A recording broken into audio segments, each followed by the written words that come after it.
Okay, hi everyone. So great to see you all again. Thanks so much for joining our March community conversation. Give me just a moment. I need to close my office door.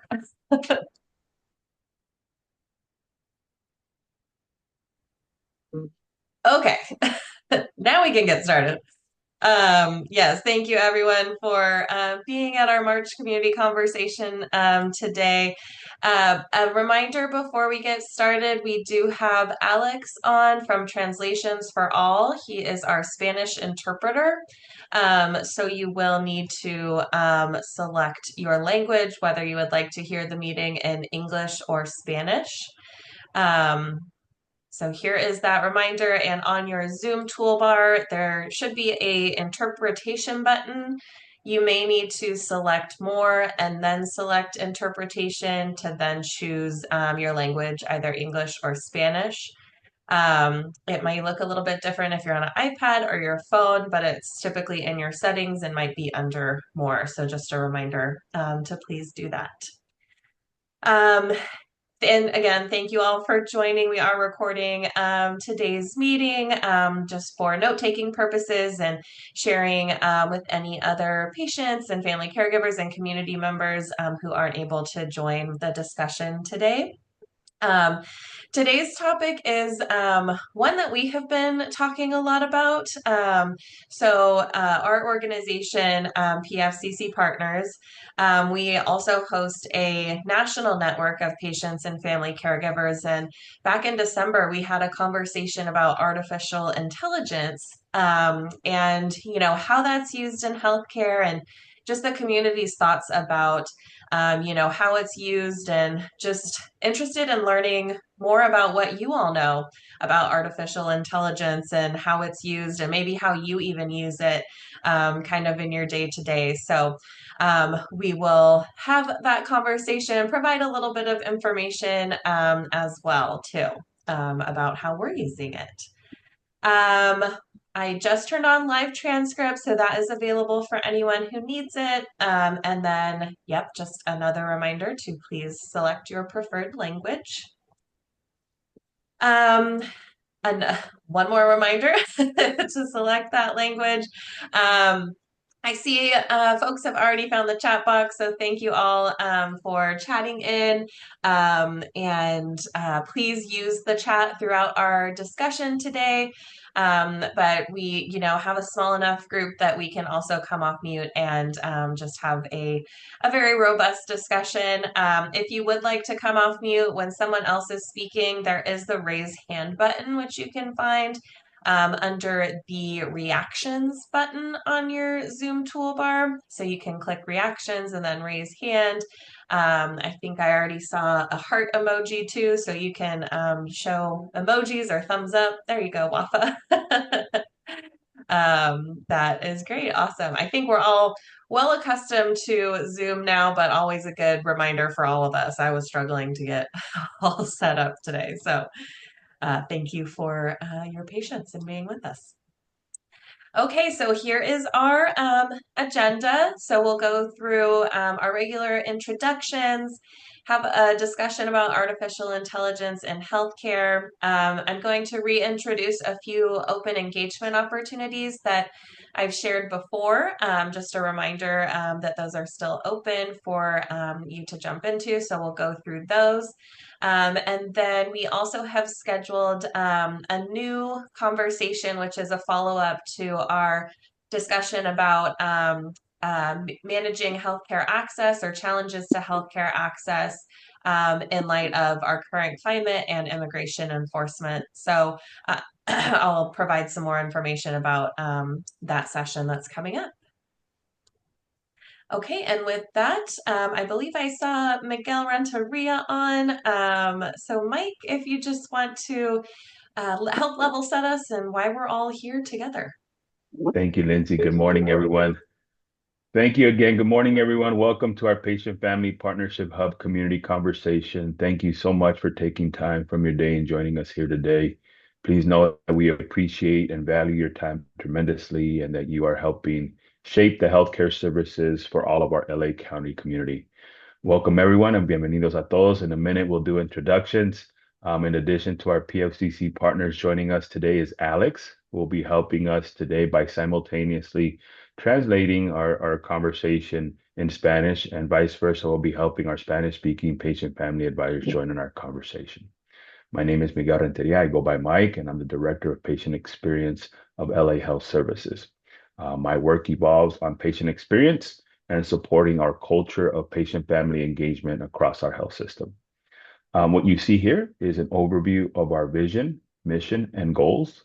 Our mission is to advance the health of our patients and our communities by providing extraordinary care. Our goals range from transforming our system to provide cost-effective care of the whole patient across the continuum, optimize clinical quality and patient experience, to have a high-performing workforce, and ensure financial viability in support of our vision. Today, we're moving towards our mission by advancing on our strategic goal of providing high-quality care and patient experience through engaging your voice to help us in our work.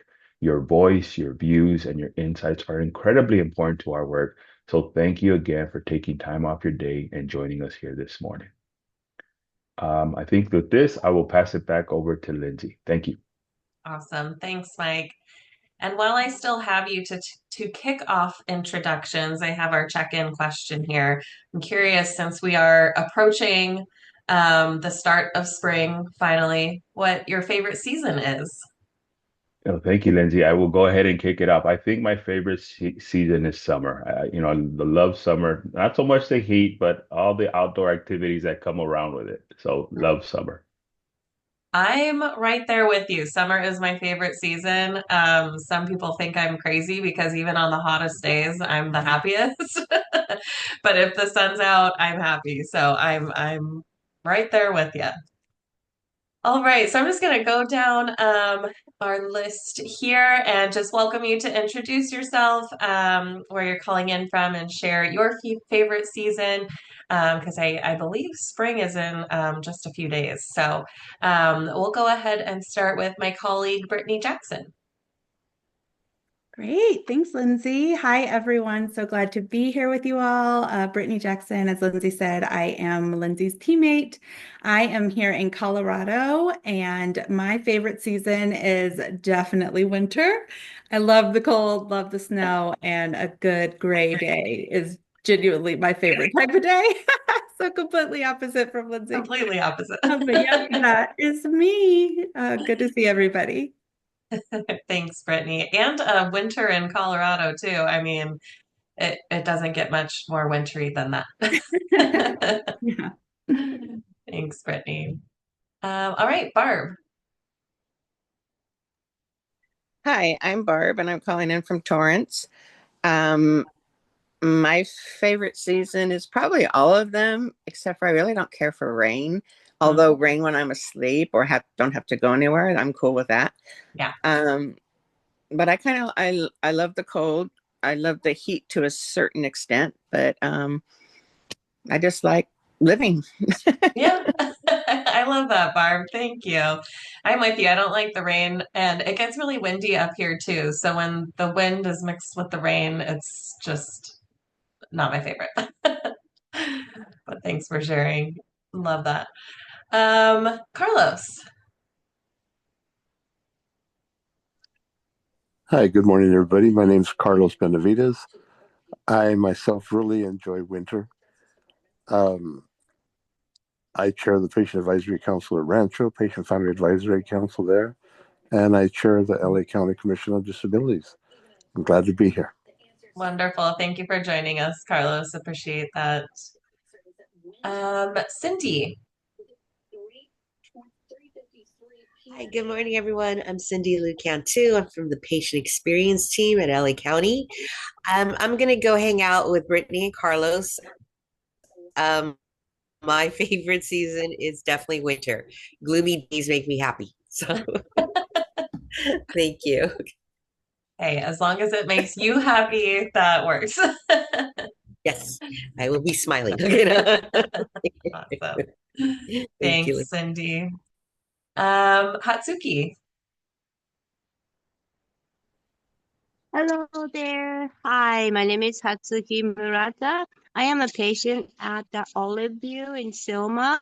I am living in Antelope Valley with Lancaster, which it gets really hot and dry here in the summertime, 110 degrees sometimes. And I do love the summer, but not that heat. I Right. could handle right under 100, like 99 degrees is good, but my favorite one is the spring. Right now, after all the rains we had, everything started to bloom flowers. So it's so pretty, and now is the time that I could probably try to plant some vegetables and the fruits to see if they will come up. So that will be exciting.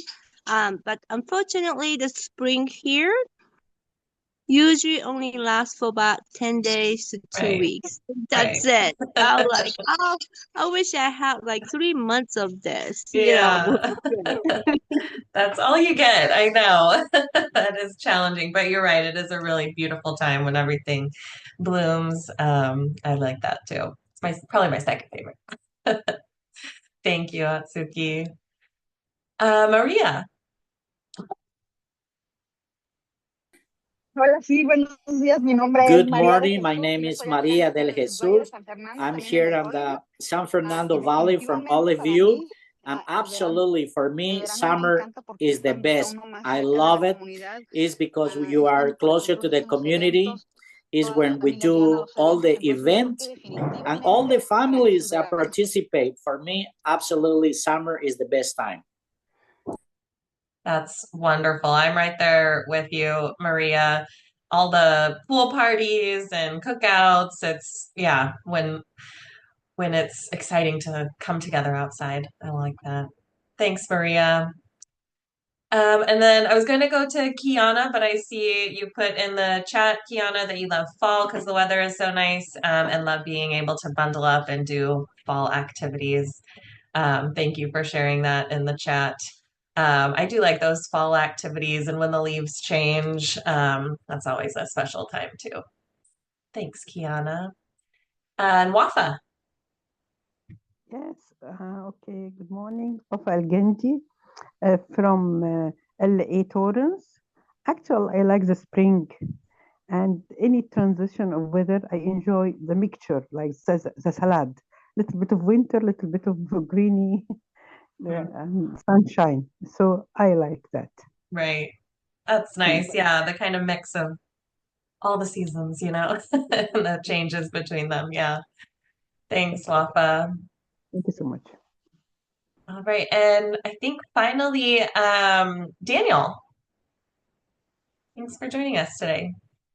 Hi, everyone. My name is Daniel Gonzalez. I'm a primary care doctor over at Olive View Medical Center, and I'm calling from West LA today. Thank you for letting me join.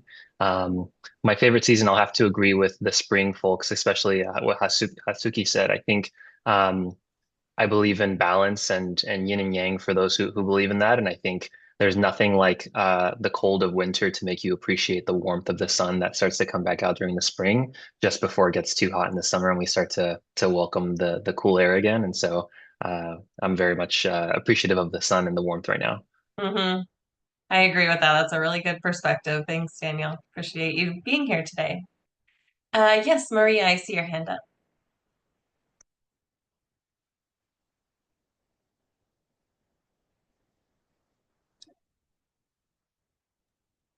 Sí, les quería decir que invité a una Yes, personita más, solamente I que no invited sé por qué no pude compartir el one link que me mandó person, Lindsay but I don't por know el chat, why I pero le couldn't mandé mi share the link. enlace.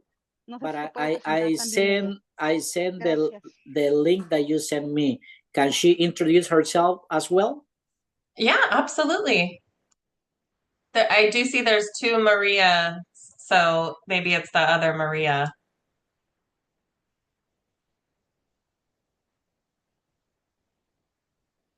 But yes, whoever just joined, please welcome you to come off mute and introduce yourself.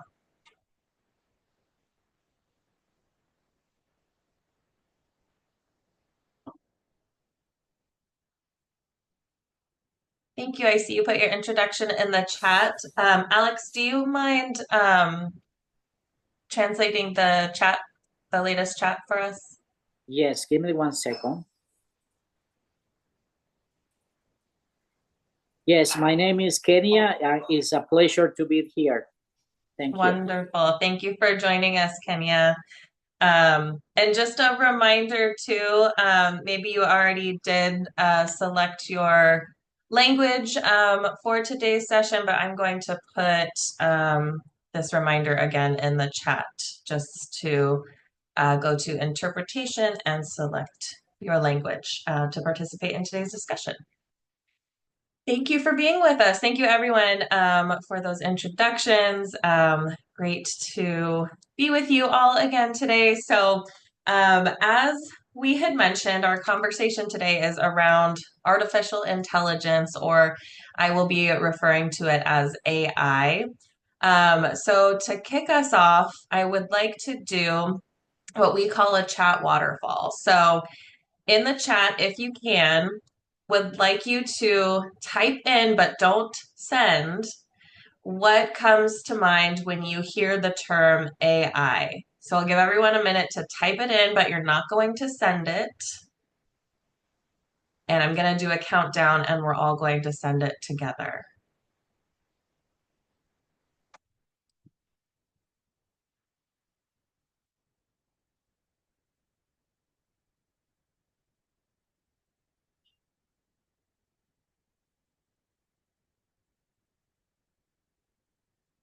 Wafa, I see you've already sent yours. Okay, well, if everyone's had a chance to type in but not send, what comes to mind when you hear the term AI? We'll go ahead and submit our responses in 3, 2, 1. Whoa, it worked. I love when it works. So that's what we call a chat waterfall because our responses just waterfall in. So that's great. Okay, so we see best practice, super intelligence. Barb, I like yours, wonder. Hatsuki robot. Yes, that's definitely what comes to my mind as well. Um, technological advances, I think that is. Brittany, iRobot, the movie, and ChatGPT. Technological complement. Oh, Carlos, I like that. A way to improve life. And then Wafa, intelligent, to help at any type. Wonderful.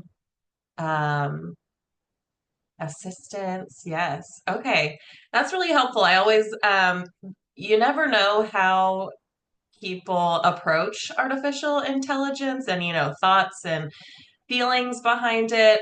So I'm really glad to see all of you share that. So thank you.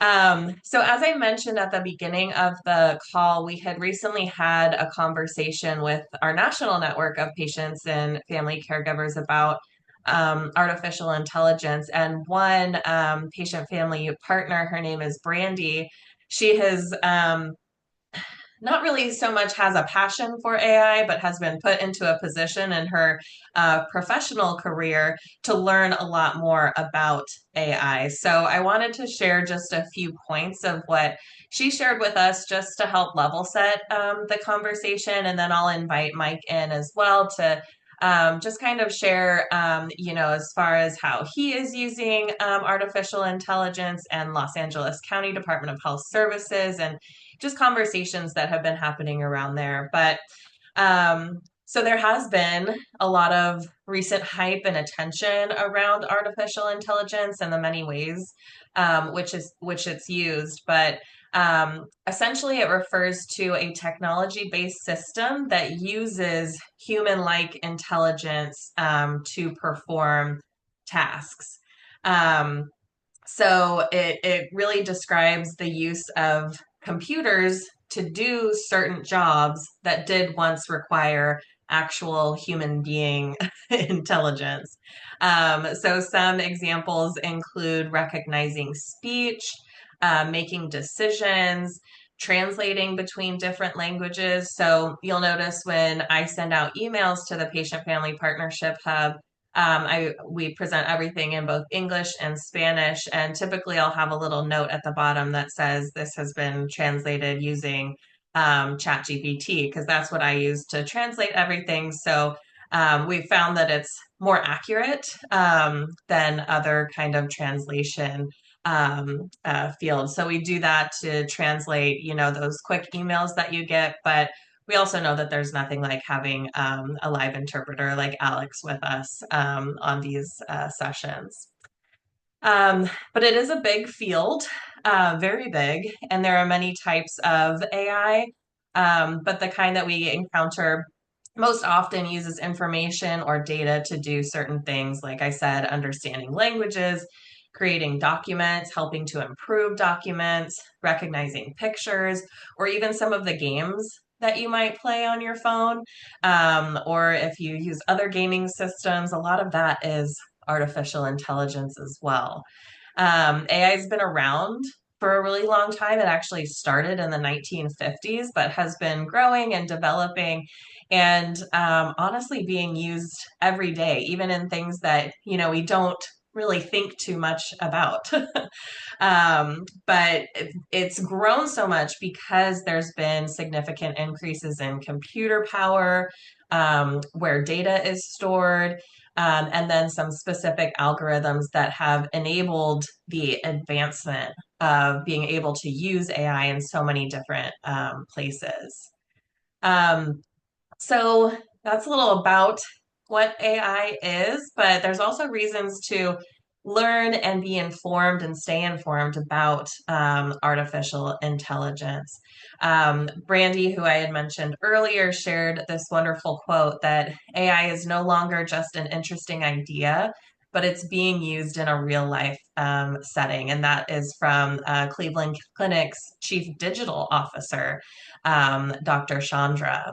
So it's really reshaping industries and creating new job opportunities while also becoming part of our daily routines from, if you ever use Alexa or Siri, those virtual assistants, or even chatbots that you might encounter online.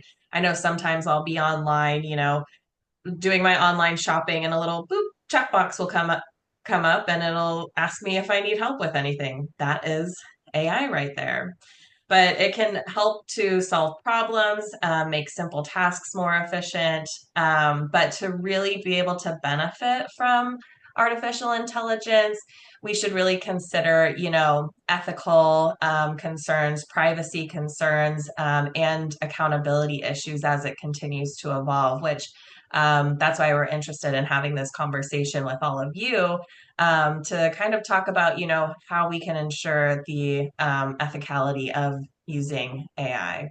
But it really can help us to prepare and adapt to the future and help us gather a lot of information in a digestible way, which is something that we had been talking to Mike about. And so, Mike, I wanted to invite you to kind of share how you've been using AI and just how this whole conversation had come to light.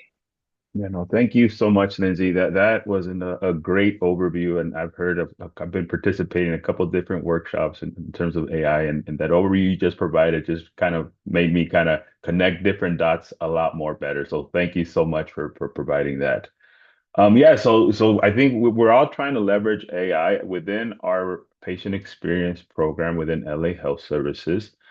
We've begun using ChatGPT to begin to generate reports on the patient comments that we get within our patient experience surveys. I will share that no protected health information is entered in any of these systems. There are guidelines in place within LA Health Services for us not to enter any patient information in any one of these systems. What we enter is just patient comments, a location, and a date that we receive. As you can imagine, we receive thousands of comments across our various patient experience survey lines, and sometimes it gets a little bit challenging to digest all of the information that we get. Some comments could be, 1 or 2 words. Some comments could be few hundred characters, and you could just imagine, and it makes it kind of difficult to begin to process thousands of these comments and begin to associate them with a theme, with a key action that we could kind of take away from it, and even begin to kind of establish some trends, right, of what we're seeing kind of month in and month out. So we've begun to leverage ChatGPT. And what we do is go in there and we enter the comments, we enter the location, and we enter the date. And it's a pretty, it has a couple thousand comments there.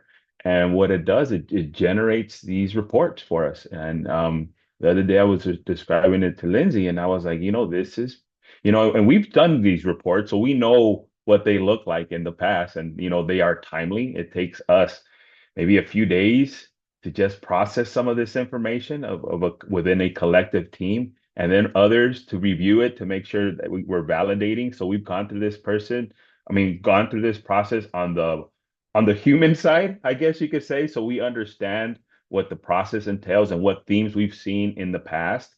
And the way we've begun to leverage ChatGPT is by entering this information. And these reports that it generates them within seconds, and they're pretty close to what we've done in the past. So I feel with a little bit more fine tuning, we're gonna get to a place where we begin to kind of leverage this information and share it out system wide, so folks can better process, again, all of the comments that we get sent to our health system, and align it, share it, and create awareness, right, to the improvement activities that are already happening, and really kind of begin to emphasize and kind of strengthen that work. So yeah, that's kind of how we're currently using it. And again, I just want to reiterate that we do have guidelines in place that we do not enter protected health information, any patient information, into these systems. The information that we enter could be around metrics, timeliness, access, locations, just for our own internal improvements. But the way we're currently using it now within our patient experience program is, again, to help us better process and interpret and kind of take some key actions away from the thousands of patients and comments that we get sent to us monthly. Yeah.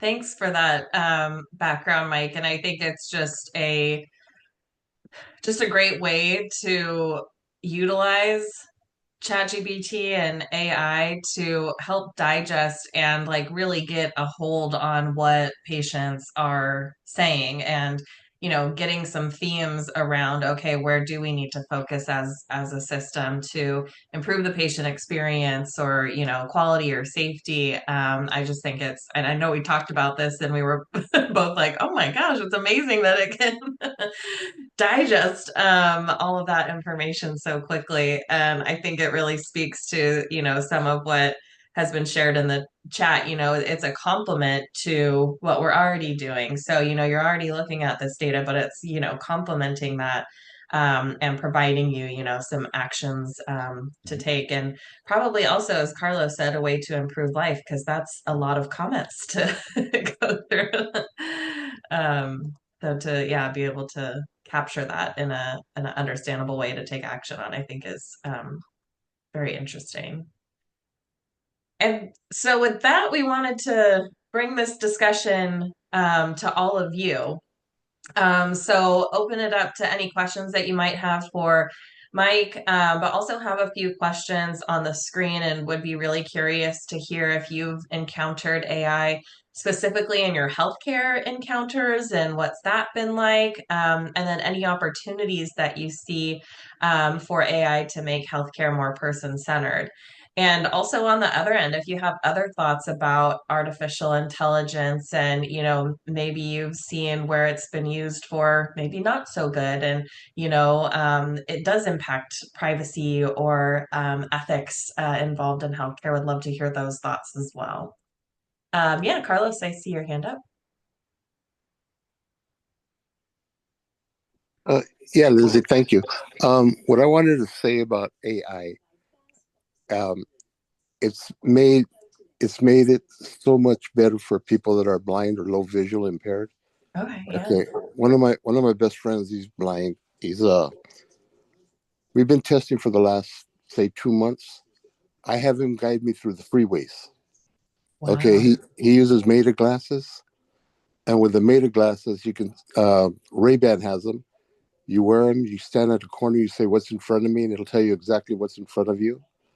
I've tried them in offices and medical buildings.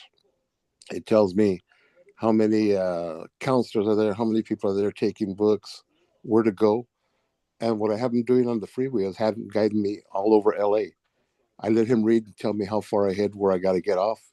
And all that between the Meta glasses and the program that he uses, we can maneuver all of LA. So I mean, his vision is no different than mine. In fact, it's better than mine because I wear glasses. Yeah.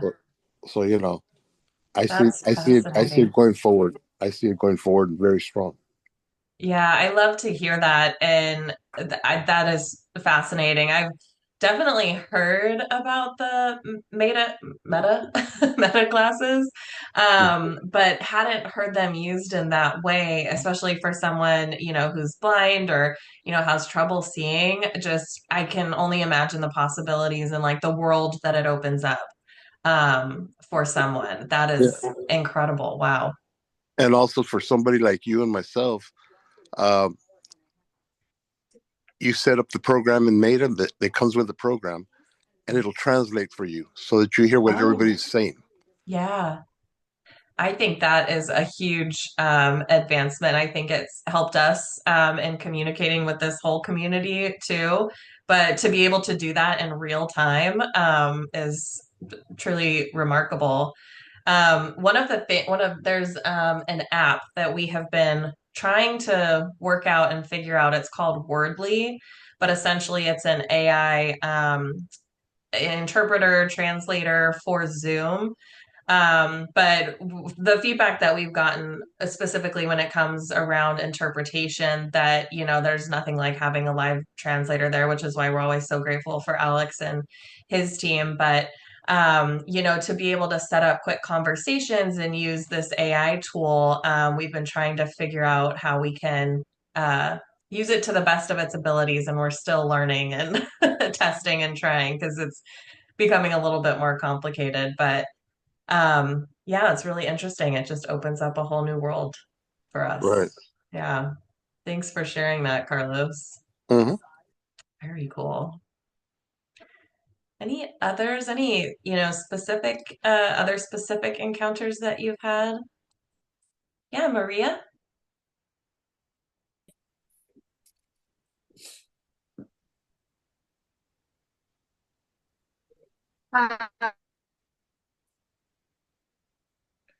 Maria is having something that it helped about the technology. It opened many doors so we can communicate with the entire world. However, I think that there is we can call a little problem with the older adults.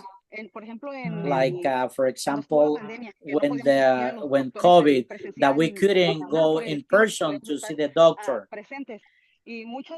And many times the doctors make a call through Zoom, and the older adults, they also, and I think that we still have a little challenge. Is like they older adults, they don't have access to that technology. And I think that maybe they can assist older adults, they can guide them how to use the technology, at least how to use the Zoom. Like for us, is very easy, but for them, it is very hard to use. Yeah, thank you, Maria. That is a great point. I think, for some of us who have grown up with technology kind of at our fingertips or just have seen the advancements in technology over our lifetime, it's a little bit easier to like grasp, the continuing advancements in technology and AI, but definitely understand, for our older generations that can be challenging. And yeah, it's just a whole new world learn almost for them. I wanted to ask Brittany, I'm trying to remember the conversation we had with the PFA network, but I feel like this was something that came up and just wanted to see if you remembered anything around that and like our older generations interacting with AI and technology. See if you had any Yeah, thanks, Lindsay. recall anything. Right. I agree. I think it's a very prevalent sort of, I guess, happening where like the older generation is trying to, keep up with some of it. And I know like I think the root is trust in a lot of ways when it comes to um AI with the older generation, which I find myself, like, is this, like being very skeptical, whereas it's so prevalent now. Like, for instance, my children, they don't blink an eye. They don't think Right. twice about it. You know what I mean? But we've seen a difference and like seen the evolution. And so I think it comes a lot to trust. So when this has come up, I think a lot that was addressed was with folks having those open conversations with their health plan or with their provider and asking, how are you using AI, or is AI, am I speaking with a person or am I speaking with like an Right. AI, bot, and you're not sure, and then you're sharing all this information and turns out it's not even a person on the other end. And so I think a lot of it comes down to just trust and open communication, and I think that helps also kind of with the comfort level in some ways when it comes to like the healthcare aspect, within your care. And so that's what I've seen. And then also if you're able to have, like Carlos, you mentioned, being able to support your friend and you all have each other. So if there are others, groups such as this, or, if there are others for older adults, other people that they can talk to or connect with to, find out more, or someone who's like, oh yeah, I used it and this is how it worked well. Some sort of, buddy or mentor, just something like that. I think that also really helps. But I think like the root is sort of trust and communication. Yeah. Thank you, Brittany. I remembered we had some sort of conversation around that, but yeah, trust is huge. I appreciate you bringing that up. And yeah, that was one of the examples that had come up. Someone was chatting on their portal with someone who they thought was a human. I think their name was Jennifer, or we'll call her Jennifer, but they were chatting with Jennifer, and then that person went to the clinic and said, "Hey, is Jennifer around? I was having a really great conversation with her." And they said, "Oh, that's actually our AI chatbot that you were talking to." But they thought they were having like a real connection with another human being on the other end. So yes, that trust and transparency and communication around AI use, I think is key, especially for our health systems too, to say like this is an AI chatbot, So yeah, really interesting. Yeah, Carlos. Yeah, you can also have fun with it. Between that and the earpieces, I've taken my friend who's totally blind on the bike path going down Venice, hand cycling, because I ride a bike with hand cycle, and he's doing the same thing. So with what he sees and what he hears, he's been able to get out there by himself. So he feels totally involved in the community now. Right. Yeah, that's what I'm saying. It just opens a whole new world um, for people, and I think that's truly incredible. Yeah, Hatsuki. Hi. So, when I just hear AI, which is we use that all the time right now, but my mind of AI is actually the robot and the android, the human figure that will already have all the information and has to connect it to the internet for any other information and assist you. Kind of like the future, I robot, all that too. Will be kind of interesting, but at the same time, there could be a higher intelligence with all the information they have compared to us people. So it's kind of scary too.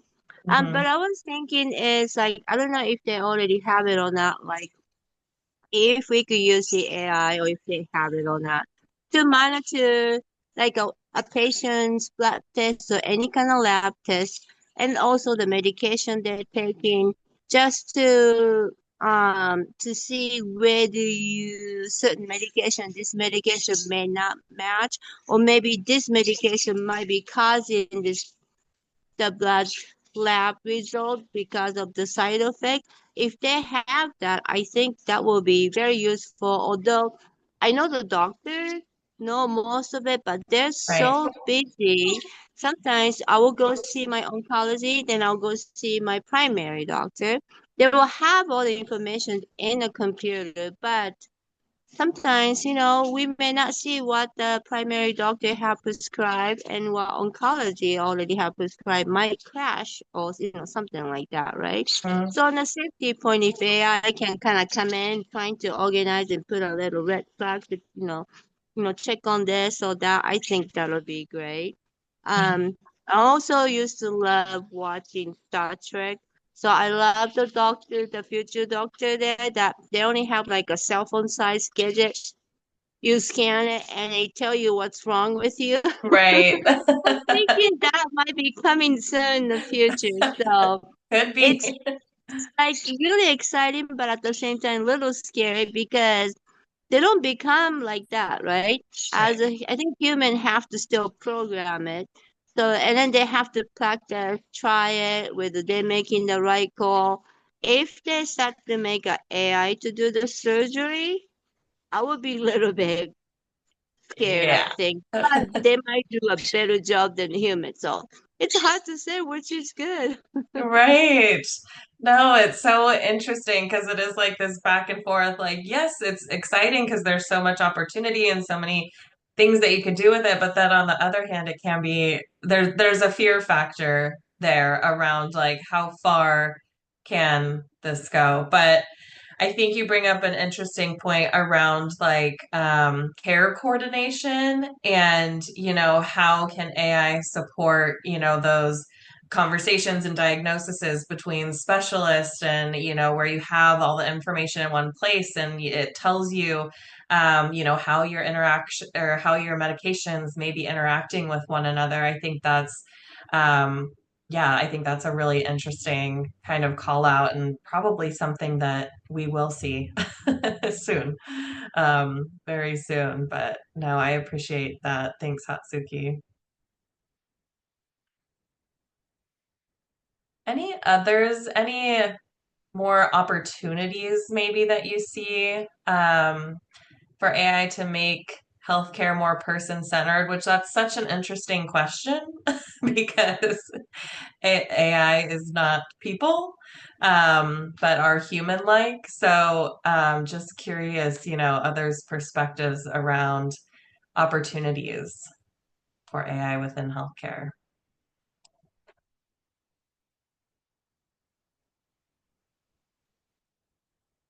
Lindsay, I'll just share a comment. I think the experiences that Carlos shared with us and his friend is great to hear. I think those are just examples of how AI could kind of make it more person centered, right? I think Carlos Yeah. said it best when he said his friend feels now part of the community, and I think AI, if as much as we can leverage AI to make others feel more inclusive and more part of the community, I think that's just amazing to hear. So Carlos, thank you so much for sharing those stories with us.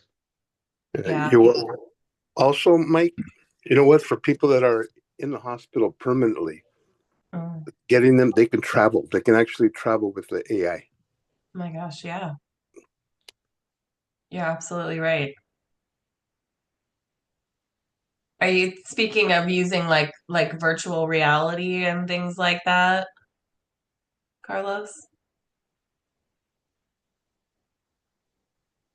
Yeah, they get to see museums and other places that they wish they could have gone, that they know they'll never be able to get to.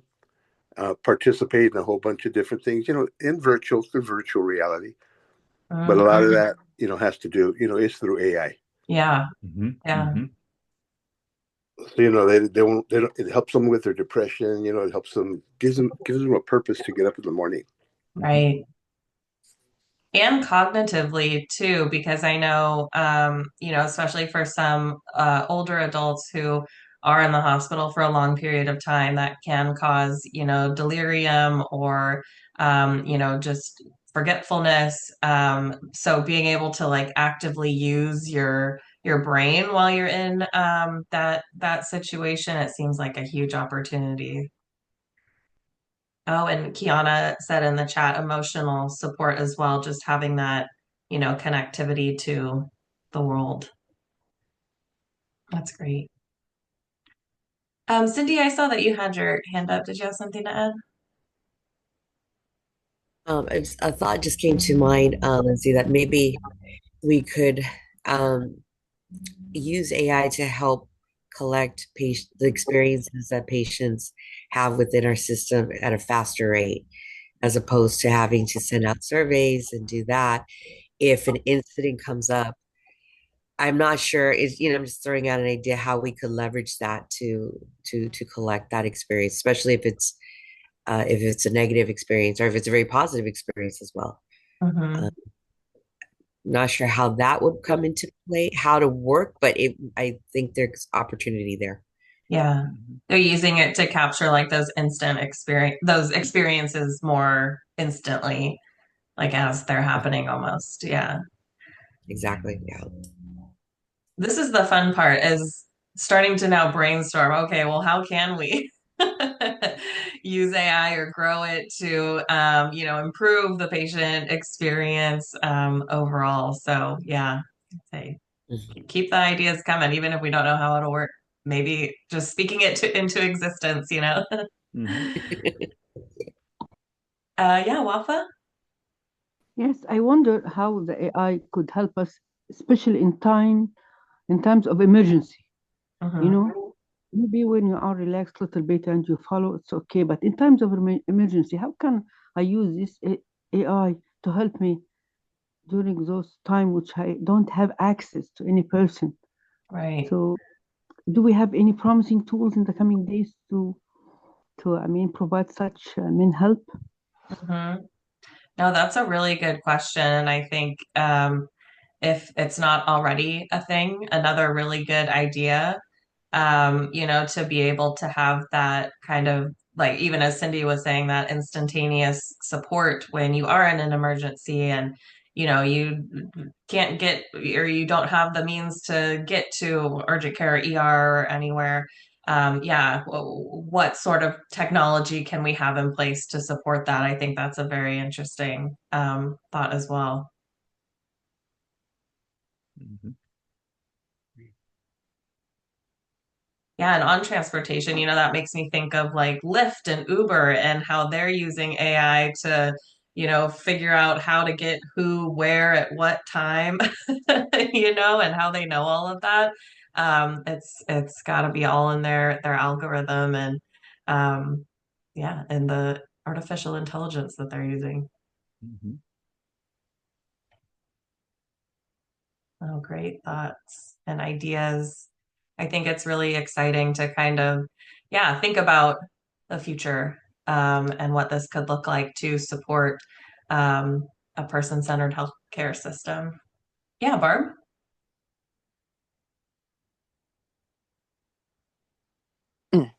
Hi. Well, one of the things that that you can do with your phone is you can ask Siri to call 911 or to call somebody else. The only problem with that is if it asks you a question and you can't reach your phone, because I had fallen on the floor one time and I couldn't get to my phone, was on the top of my bed. And I was trying to call for help, and then they didn't answer the phone. So I tried to call again, and she had asked a question, waiting for an answer, which I didn't know. So that's kind of the good and the bad, right, of that.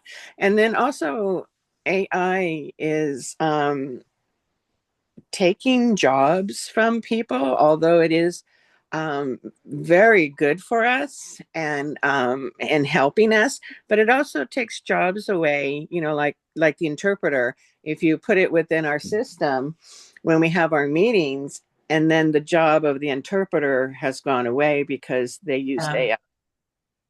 Same thing with photography. A lot of people now can just go on the internet and do their own thing and not have to have a photographer anymore. So that was just my kind of thoughts on it. No, and very valid. I think Daniel had said it earlier, you know, there's the yin and the yang to life, and there's the yin and the yang to AI too. You know, you can see the opportunity, but also recognize, you know, that it's a learning machine. So it just keeps learning. So if it's not doing what you want it to do now, it's because it hasn't, you know, learned what that next step is. But I think too, you know, the job misplacement as well is very valid. And especially around translation and interpretation. We've heard a lot from the community about that and have committed to utilizing live interpreters. There's also just nothing like having that human connection too. So, no, absolutely valid points, and appreciate you sharing that, Barb. Thank you. Mike, did you have something else to add?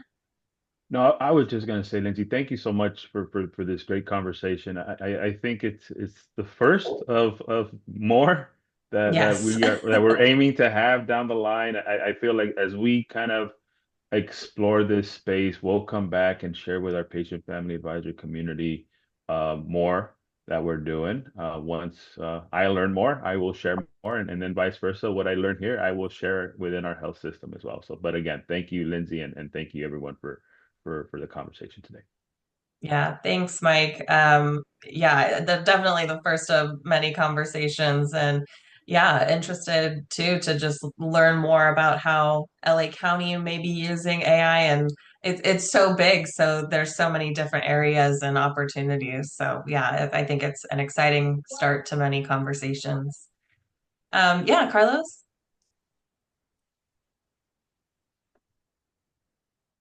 Yeah, to a statement that I heard, and it's not a negative statement. What it is you know what? I think people are still not sure of AI, so they're kind of intimidated by it or scared.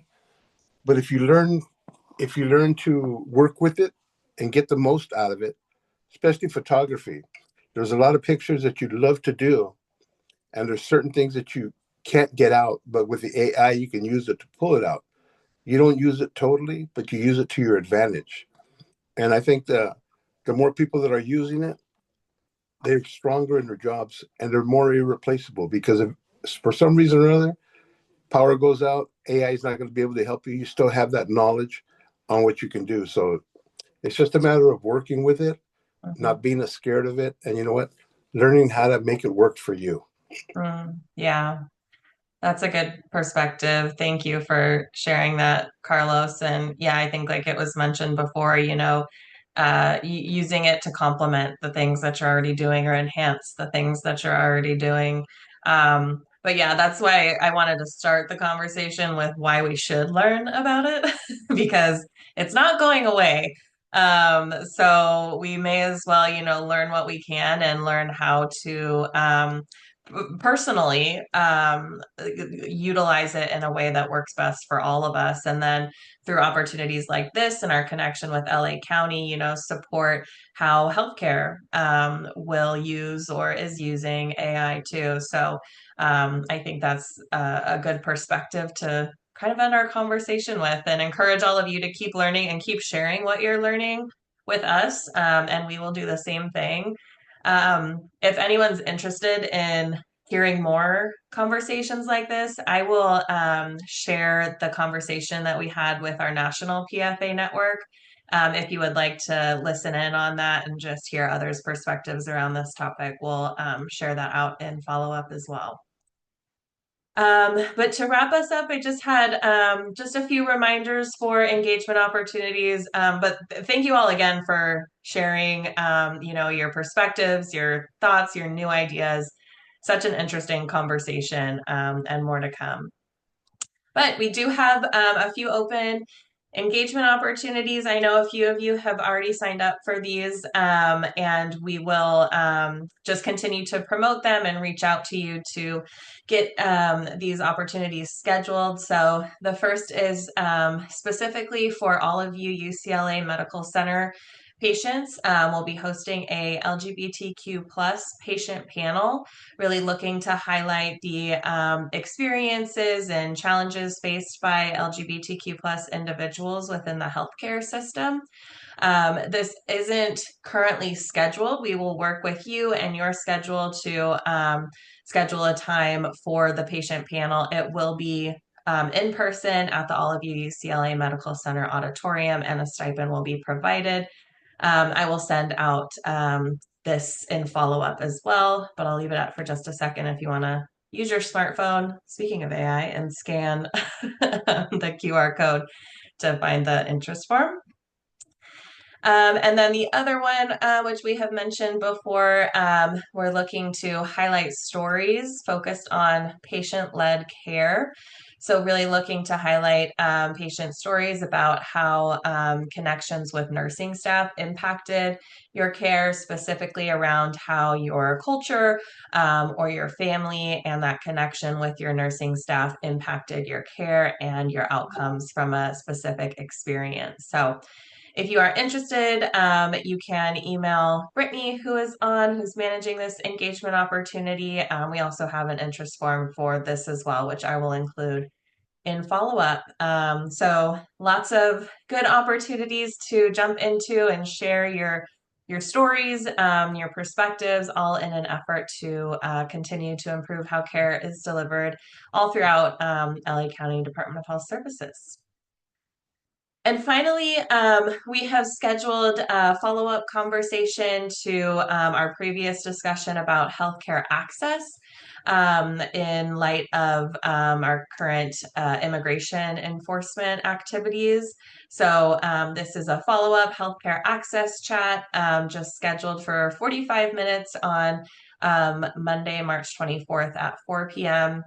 I will send out just the Zoom link information. We don't have a registration or anything for that, but just welcome you to come to this open conversation. We'll continue to provide more resources around this topic, and just want to keep the conversation going and hear your experiences accessing healthcare at this time. So I will send out that Zoom information to follow and a reminder as well. And we also have everything on the community forum. So we'll link to this in the follow-up, but you can find tons of resources and information information about our upcoming meetings all on the forum. So please check that out and feel free to reach out to me if you have any challenges or issues accessing the forum, but there's tons of resources in there, and we'll continue to keep adding information there. All right, so with that, wrapping up right on time, we hope to see you at either our healthcare access chat next week or one of these engagement opportunities we have coming up. But if not, we hope to see you next month on April 15th, same time, same place. We'll, of course, send out reminders and information, and please feel free to reach out to me if you have any questions or requests or just want to chat. So thank you all again for a very interesting conversation. As always, lots more to come, and just appreciate your partnership. So thank you. Thank you, Thank you very everyone. much. Thank you. Everybody, have a great day. Thank you. Have a great day. Thank you. Thanks, Miguel. Thank you. Bye. Bye. Thanks, everybody. Bye, everyone.